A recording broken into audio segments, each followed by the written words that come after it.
If you need a simple process to identify the gaps in your consulting sales process, then you've come to the right place. In this short video, I'm going to identify 5 common mistakes that I see in my work with consulting founders, okay? So mistake number 1 that I see is that consultants have a tendency to only be doing business development when it is needed. It's a very simple symptom of a bigger problem. And the bigger problem is that the majority of consultants just do not see themselves as effective business developers. And therefore they avoid doing it until it is needed. And that is ultimately what leads to a feast or famine, ebbs and flows, ups and downs in revenue that we commonly see in consulting.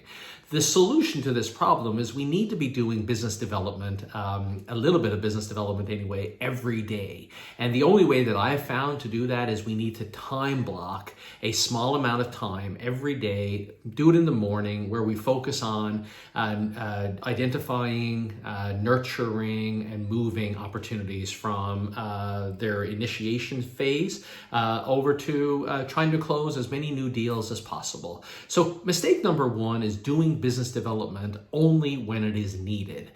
Mistake number 2 that I often find is that because we are in reaction mode, meaning we need to do business development because we need revenue ASAP, we have a tendency to gravitate towards the way sales is traditionally done, and that is prospecting. So we start to think about who out there doesn't know we exist, and we start to look through sales books. We start to think about cold emailing, cold calling, and so on. And what I have found in with consulting services, which is sort of like cadence goods, meaning our trust, our credibility is needed, inherent inside the sales process, that traditional prospecting is a very, very, very tough game. And so what we need to be doing instead is we need to be positioning ourselves.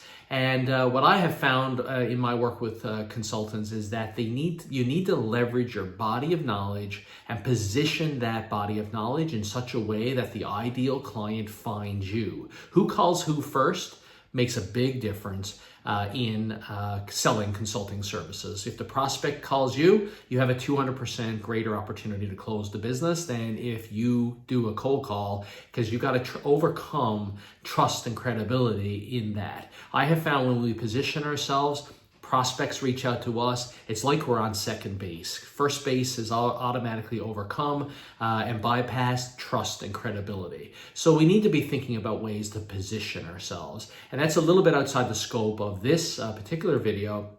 However, it does tie in to mistake number 3, whereby we take mistake number 3 is we take a spray and pray approach to our marketing.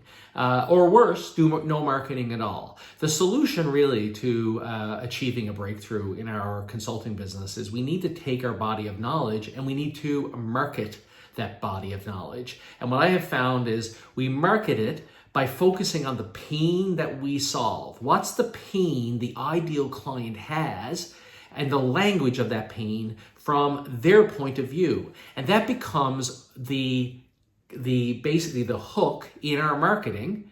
And then if we have an asset, a white paper, a video that we share with them, the framework to overcome the problem, that positions us in such a way that we trust and credibility is inherent and they reach out to us, okay? So mistake number 3, taking a spray and pray approach to marketing, looking at all kinds of different ways that traditional companies market and thinking those same marketing tactics work in selling consulting services. I find it's rarely the case.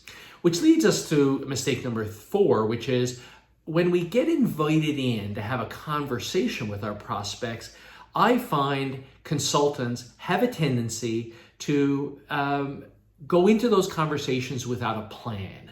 And what that ends up resulting in is we very quickly start to fill the white space in the conversations with having to feel like we're selling, having to feel like we are filling the white space talking about ourselves and our expertise.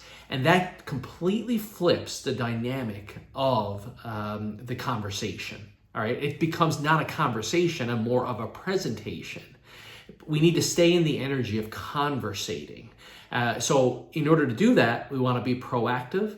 We want to list our questions. We want to treat our conversations very similarly to the way a doctor approaches a diagnosis, asking questions about the pain, asking questions about the symptoms, asking questions that challenge the person to think about the ramifications of not overcoming the problem. And that's what a doctor does. So we need to take a more proactive approach to planning our conversations in a way that very naturally leads to the question that the prospect turns back to us, which is, how do you help me solve this problem? Similarly to a doctor writing a prescription, then you're in a really good position to write the prescription, all right? Which is essentially mistake number 5 is mistake number 5 is we have a tendency to try to do too much with the first engagement. What I have found that works magically well is what I call a wedge. We want to approach the first piece of work in a way that it's easily digestible, it's easily said yes to, and then when they say yes, we have an opportunity to go in, learn more about the client environment, solve an immediate pain, give more. So what I found a really good wedge is an assessment of some sort. That assessment in turn leads to a roadmap. But the key is that assessment, because of the way you've been positioned on the front end, becomes a paid engagement. And so assessment leading to a roadmap, which leads to then the client looking at you as the creator of the roadmap with the inherent knowledge to create the roadmap.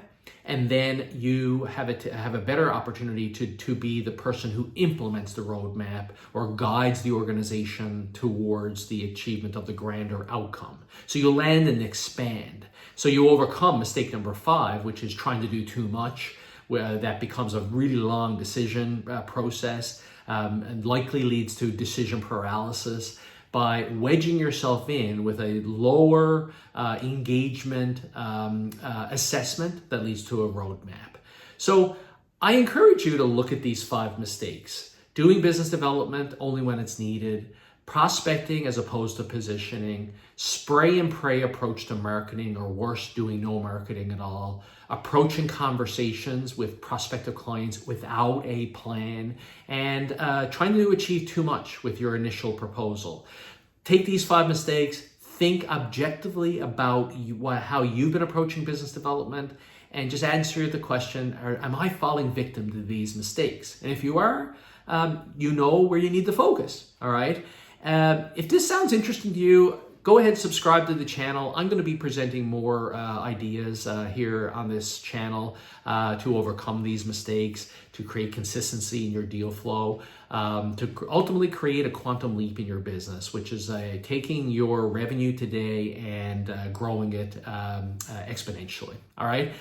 So go ahead, subscribe, give this video a like. And yeah, if you're ever looking to have a guide, somebody to mentor you through some of these things, by all means, reach out. I'm going to include in the description below a link to a video that you can watch and book a call with me after you watch that video if you're interested in exploring how we might be able to work together. All right, have yourself a wonderful day. Talk to you again real soon.